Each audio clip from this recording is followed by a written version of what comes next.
BJD ନେତା ରାଜଚନ୍ଦ୍ରଙ୍କୁ ଗିରଫ କଲା କ୍ରାଇମବ୍ରାଞ୍ଚ ଇଓଡବ୍ଲ୍ୟୁ।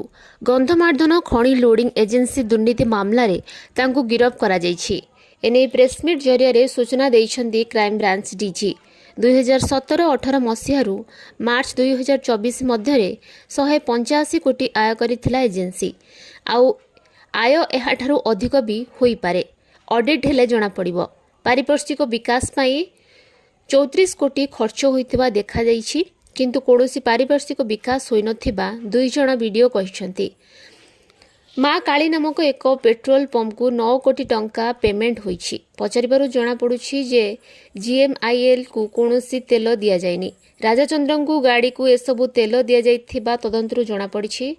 ସହାୟତା ନାଁରେ 4 ବର୍ଷରେ ଗାଁ ଲୋକଙ୍କୁ 33 କୋଟି ଟଙ୍କା ବଣ୍ଟା ହୋଇଛି। ଗାଁ ଲୋକଙ୍କ ସମର୍ଥନ ପାଇଁ ଏସବୁ ଟଙ୍କା ବଣ୍ଟା ଯାଇଛି। Bureau report, Subhadra news.